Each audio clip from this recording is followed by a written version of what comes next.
그래서 제대로 된 내 건강에 유효하고 유의미한 매우 좋은 효과를 내는 영양제를 복용하도록 하자.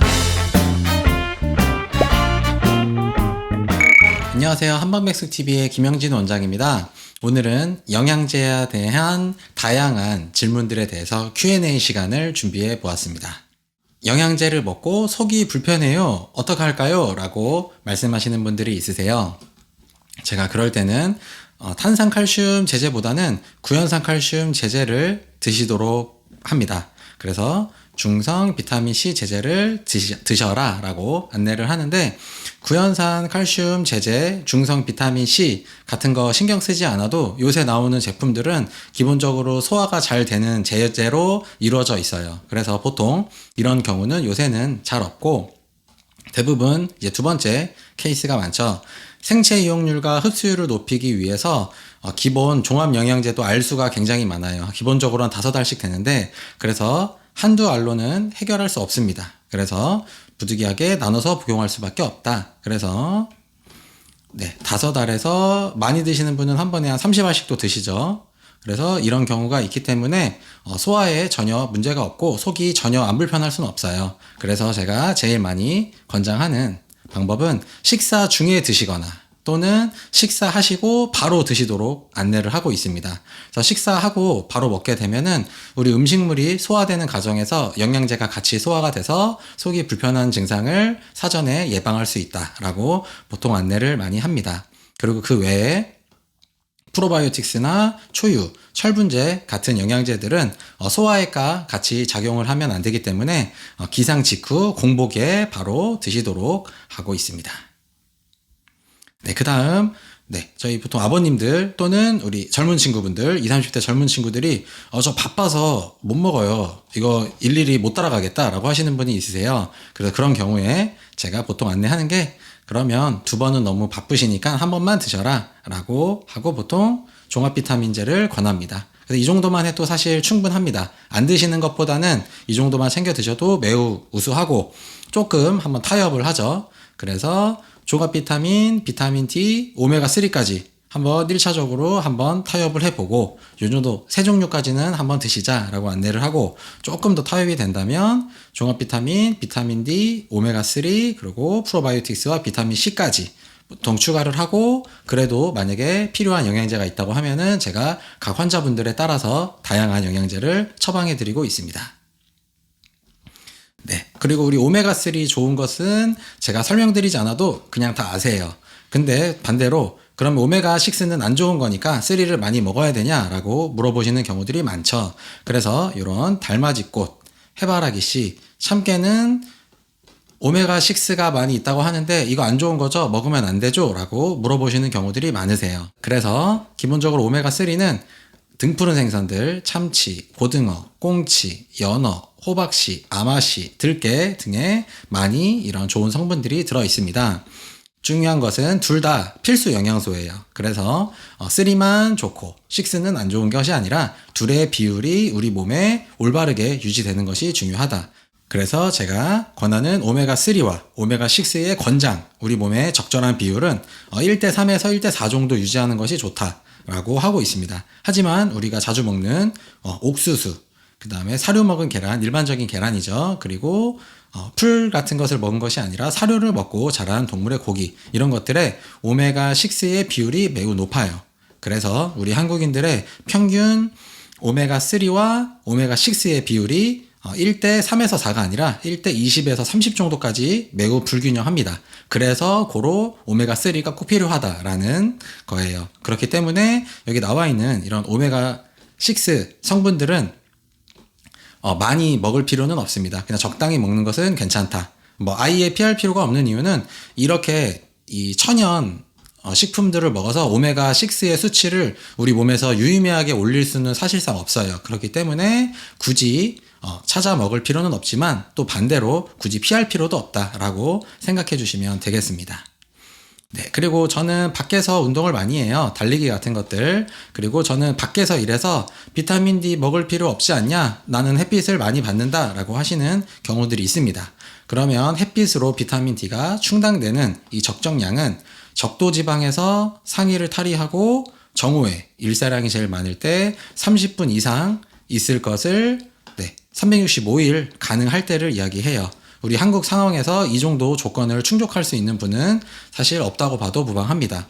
그렇기 때문에 대부분의 사람에게 비타민 D는 필요하다라고 할 수가 있고, 우리 건강검진 과정이나 아니면 다른 질환 때문에 혈액 검사하는 경우에 요 비타민 D 수치가 권장량이 40에서 60 정도로 나와서 저는 안 먹어도 돼요 라고 말씀하시는 경우들이 있지만, 권장량은 권장량이고 충분량이 아니죠. 그거보다 더 높이 드셔도 매우 좋고, 그리고 자가면역 질환을 대표하는 그 외 특이 각종 질환을 가지고 있는 경우에는 100 이상의 수치를 유지하는 것도 충분히 권장이 된다라고 할 수 있습니다. 그리고 최근 10년간 한국인의 비타민 D 부족증은 10배 증가하고 있죠. 이거 굉장히 아이러니한데, 영양제를 챙겨서 드시는 분들은 점점 늘어나는데 반대로 비타민 D 부족증은 점점 늘어나고 있다. 이 이야기는 종합 비타민은 많이 드시지만 비타민 D 영양제는 잘 드시지 않는다는 것을 의미해요. 그래서 좋은 제품의 비타민 D를 드시는 것이 필요하다라고 안내를 하고 있습니다. 그 외에 오래 먹으면 간에 나쁘지 않나요? 라고 걱정돼서 물어보시는 분들이 많으세요. 그래서 한양대에서 2021년도에 이런 좋은 연구를 해주셨습니다. 그래서 간이 안 좋거나 간이 걱정되시는 분들은 다른 걸 주의할 게 아니라 항생제를 주의하셔야 해요. 특히 감기로 대표되는 각종 초기 질환에서 우리 항생제 처방을 받는 경우들이 많은데, 감기랑 항생제는 일말의 영향도 없습니다. 임상적으로나 논리적으로도 그 어떤 영향도 없으니까 항생제 불필요하게 드실 필요 없다. 항생제는 우리 보통 상처가 나거나 아니면 장기에서 손상이 있을 때 혹시 모를 균의 작용을 방지하기 위해서 먹는 거지, 일반적인 질환에서 먹을 일은 사실상 없어요. 그래서 우리나라 간 질환 환자 중에 64%는 다 항생제 때문입니다. 요거 주의하셔야 해요. 그리고 그 외에는 거의 필수적으로 드시는 경우들이 많아서 필요할 때 단기간에 드시면 되겠습니다. 류마티스 약 해당하고, 그 다음에 기타, 그리고 영양제, 그 다음 한약, 그 다음에 고지혈증 약, 그 다음 해열 진통제, 항바이러스제 정도가 되는데, 여기서 얘기하는 영양제, 한약은 영양제는 질이 떨어지는 영양제를 이야기해요. 올바른 제품은 간에 충격을 줄 일이 전혀 없습니다. 그리고 역시 여기서 이야기하는 한약은 한의사 선생님께서 필요에 의해서 처방해 주신 것이 아니라 어디서 좋다더라, 그래서 뭐 시장에서 한 단일 약재들을 다려서 먹는다던가 하는 것들을 의미해요. 그래서 그런 것들은 피하는 것이 좋다. 그리고 고지혈증 약, 제가 줄이거나 끊을 수 있을 정도로 다양한 치료 프로그램을 가지고 있죠. 그래서 아직도 요 스타틴 계열 고지혈증 약을 수십 년씩 드시는 분들이 있는데 다 조절이 가능하다 라고 말씀드리고, 해열 진통제, 펜잘, 개보린, 판피린 등이 있는데 이런 것들은 꼭 필요할 때만 드시는 것이 좋아요. 그래서 내가 참을 수 있으면 그냥 참고, 그러지 못할 경우에는 단기간 꼭 필요할 때만 먹자라고 안내를 하고, 항바이러스제도 부득이한 경우에 보통 많이 사용을 하죠. 그래서 그런 경우 사용할 때도 가능하면 가장 단기간 사용하는 것이 좋다라고 안내를 하고 있습니다. 또 이제 영양제는 오래 먹어라 보통 이렇게 안내를 받기 때문에 혹시 내성이 생기거나 중독이 있지 않나요? 라고 문의 주시는 분들이 있으세요. 그래서 제가 권하는 건강기능식품은 건강을 유지하기 위해서 매일, 그리고 꼭 먹어야 하는 음식을 대신할 수 있도록 하는 건강기능식품을 이야기합니다. 그리고 제가 추천하는 것은 일반적인 제품 추천하지 않고 무조건 최고급만 추천하기 때문에 걱정하지 않으셔도 괜찮다. 그리고 많이 물어보시는, 흡연자분들이 많이 물어보시는 경우들이 있어요. 비타민 A랑 철분 오래 먹으면 안 좋다고 하던데 어떠냐라고 물어보시는데, 흡연자분들은 단독 비타민 A를, 그리고 임산부분들은 단독 철분제를 아주 과다하게 먹는데 그거를 수개월 동안 먹어야 해요. 무슨 이야기냐? 흡연자분께서 비타민 A를 한 알만 먹어도 되는 것을 5알에서 10알씩 수개월씩 먹었을 때 임상적으로 유의미하게 건강에 안 좋은 신호가 포착이 된다라고 할 수가 있고, 우리가 임산부분들 철분 필요하다고 해서 많이 드시는데 그 정도 드시는 거 역시 문제가 크게 없습니다. 문제 생길 일 없고, 아주 과도하게 한 알만 먹어도 충분한 수치를, 안정적인 수치를 만들어낼 수 있는데 5알씩 수개월 동 3개월 이상 먹었다 이럴 경우에만 문제가 되지, 그 외에는 걱정하실 필요 없다라고 안내를 하고 있습니다. 그리고 제가 영양제를 추천하는데 저 오래 먹어봤어요. 이미 나는 오래 먹어봤다, 효과 없다라고 말씀하시는 경우들이 있습니다. 그런 분들은 대부분 여기에서 다 걸리게 되죠. 네, 제가 추천하는 영양제를 올바른 양, 올바른 영양소를 공급하시는 것이 아니라 그냥 싸구려 아무거나 영양제라는 이름으로 먹죠.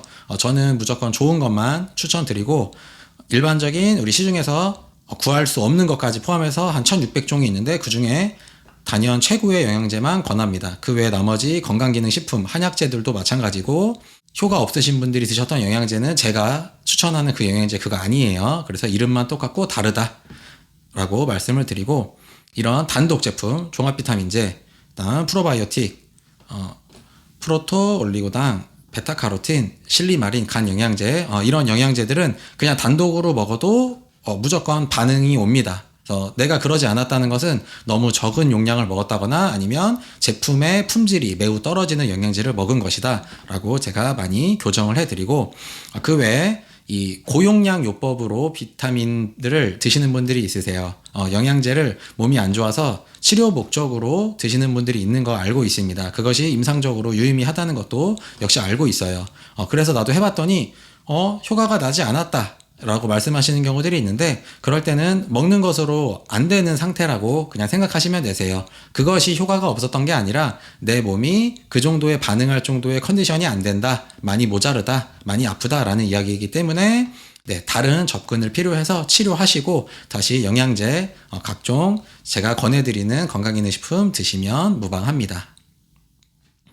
네, 그리고 우리 여성분들께서 그리고 어머님들도 많이 말씀하세요. 살찌는 거 아닌가요? 라고 말씀하시는 분들이 많이 있으세요. 그러면 제가 이것을 또 말씀드리는데 지방을 분해하기 위해서는 필수 영양소들이 필요합니다. 대표적으로 비타민 B군, 그 다음에 칼슘 등의 미네랄이 필수적으로 필요하다. 그렇기 때문에 오히려 살을 빼기 위해서 영양제, 올바른 좋은 영양소가 들어가야 한다라고 말씀을 드리는데 우리 환자분들께서 살찐 이유는 많이 먹어서가 아니라 잘못 먹어서 그러세요.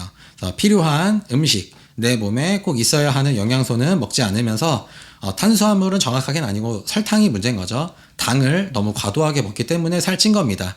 그래서 내가 잘못 먹고 있는 것을 줄여야지 잘 먹고 있는 것을 조절할 필요는 없어요. 그래서 제가 다이어트하는 과정 또는 체중을 유지하는 과정 그리고 그냥 건강을 유지하는 과정에서 식단을 개선하도록 하고 그리고 모자른 식단은 필수 영양소로 보충하도록 안내를 하고 있습니다. 네, 그리고 물과 못 먹는 분들이 있으세요. 나 물 많이 못 먹는다. 그리고 내가 차를 많이 먹는데 그때 먹어도 되냐라고 문의 주시는 분들이 있으세요. 그래서 차, 음료수랑 같이 영양제 먹어도 되나요? 라고 물어보시는데 프로바이오틱스나 철분 그리고 초유 같은 영양제들은 아침 공복에 드시도록 하고 있습니다. 그래서 아침에 일어났을 때 가볍게 드시도록 하고 있고 그리고 영양제들은 일단 나왔을 때 그 분해되는 그 과정에 보통 물과 연구를 하고 그 임상래들도 다 물과 진행을 하기 때문에 가능하면 물과 복용하도록 하지만 물과 복용하지 않아도 안 먹는 것보다는 나아요. 그리고 먹었다고 해서 나빴다. 임상적으로 그리고 영구적으로 안 좋았다. 그런 연구도 없기 때문에 꼭 걱정하지 않으셔도 괜찮고 내가 자주 드시는 차와 그리고 음료와 같이 드셔도 무방합니다. 네. 그리고 우리 아버님들께서 많이 말씀하시는 두세 번 먹기 너무 귀찮아. 이거 왜 하나로 안 만들었어? 한 알짜리 없어? 라고 많이 말씀을 하시죠. 그래서 제가 설명을 드리는 건 모든 음식이나 약도 마찬가지입니다. 나눠서 드시는 게 가장 좋아요. 그래야 우리 체내의 농도가 일정하게 유지가 된다. 한 번에 많이 먹고 그 다음에 먹지 않게 되면은 한 번에 과도한 용량이 들어오고 그 다음에 또 다시 부족해지기 때문에 그것보다는 가능하면 나눠서 드시는 것이 좋다라고 안내를 하고 그럼에도 불구하고 안 먹는 것보다는 나아요. 그렇기 때문에 제가 앞에서 설명드렸던 것처럼 한 번이라도 드셔라 라고 많이 안내를 하고 있습니다.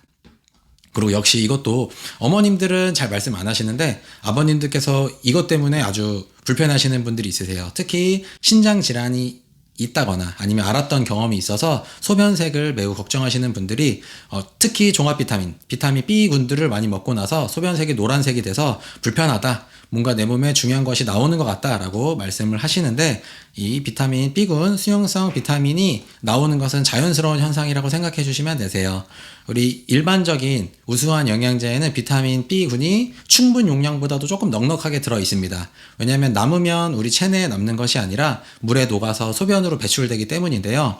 우리 환자분들, 우리 구독자분들이 생활하실 때 피곤하다거나 아니면 감기 기운이 온다거나 몸살에 걸린다거나 하는 경우에 우리 몸에서 더 많은 영양소를 필요하기 때문에 보통 기본적으로 넉넉하게 더 주고 그리고 남는 것은 빼준다라고 생각해 주시면 되세요.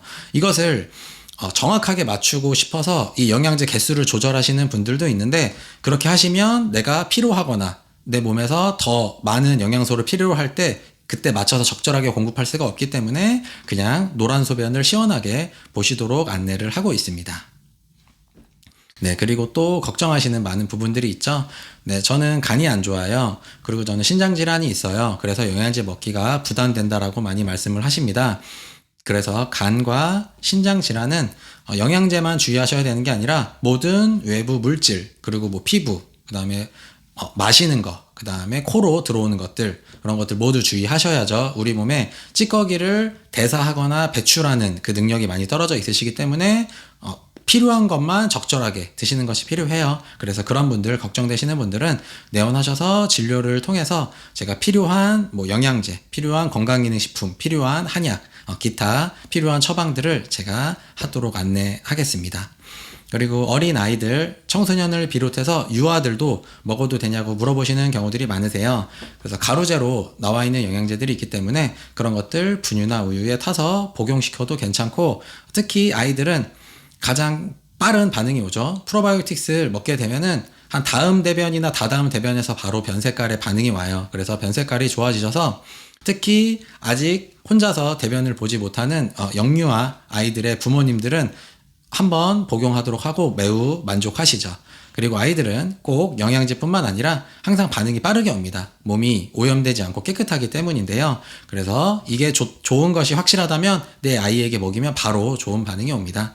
그리고 이제 씹을 수 있는 나이 정도 되면 이제 초등학교 들어가려고 준비할 정도가 되면은 그때부터는 씹어 먹을 수 있는 영양제 종류들이 영유아 기준으로 나오기 때문에 그런 것들을 복용시켜서 모자란 영양소들 보충할 수 있도록 해주시면 좋겠습니다.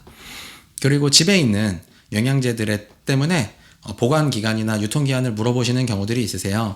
그래서 일반적인 제품들은 개봉하지 않았으면은 유통은 못하게 룰로 정해져 있지만 그냥 계속 섭취하시는 거는 2년 정도 양호하다고 알려져 있습니다. 그 이유는 수분이 들어있지 않기 때문에 부패할 일이 사실상 없다. 산소와 만나지 않는다면 양호하다라고 하지만 그것보다 더 중요한 것은 먹지 않는 식품, 먹지 않는 음식을 보관할 이유는 없어요. 그리고 그 당시에 보관하셨던 이유는 내가 효과를 느끼지 못했기 때문이라서 그것들은 가능하면 그냥 버리고 제가 필요한 영양제를 새로 처방해 드리거나 말씀드리고 있습니다. 그동안 그 제품을 먹지 않았던 것은 바빠서가 아니고 내가 효과를 느끼지 못했기 때문이니까 좋은 영양제를, 필요한 영양제를 복용하면 된다. 기존에 드시지 않는 것을 굳이 지금이라도 꺼내서 드실 필요는 없다라고 안내를 많이 합니다. 또 제가 환자분들께 영양제를 권하는 과정에서 저는 그쪽 항산화 작용이 됐든 아니면 전립선 질환이 됐든 피부 쪽이 됐든 저는 그쪽 기능을 하는 영양제를 이미 먹고 있는데요 라고 말씀하시는 경우들이 있으세요. 하지만 임상적으로는 이 단독으로 먹는 것보다는 같이 복용하시는 것이 좋습니다.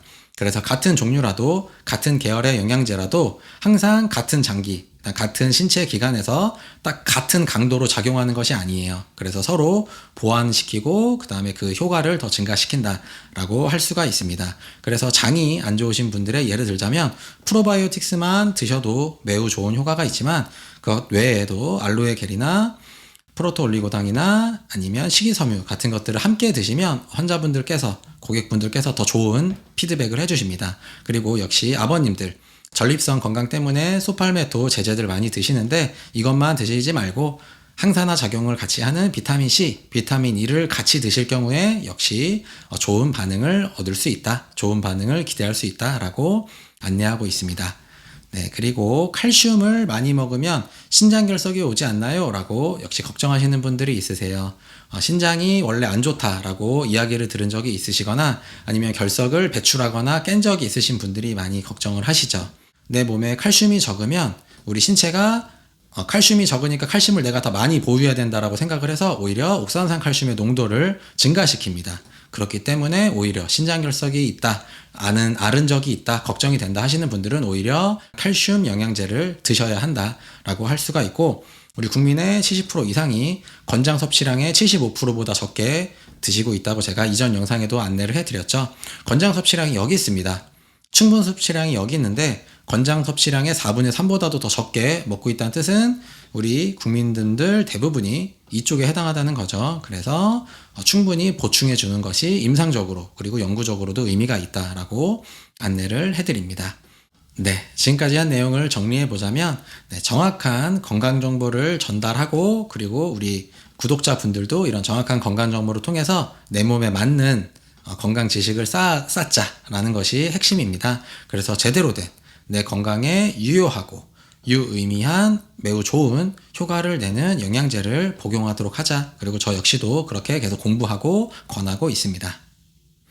네, 구독, 좋아요, 알림 설정 부탁드리고 우리 구독자분들과 다양한 이야기 나눌 수 있도록 댓글 남겨주시면 제가 피드백 역시 해서 다음 영상에서 더 좋은 내용으로 찾아뵙겠습니다. 감사합니다.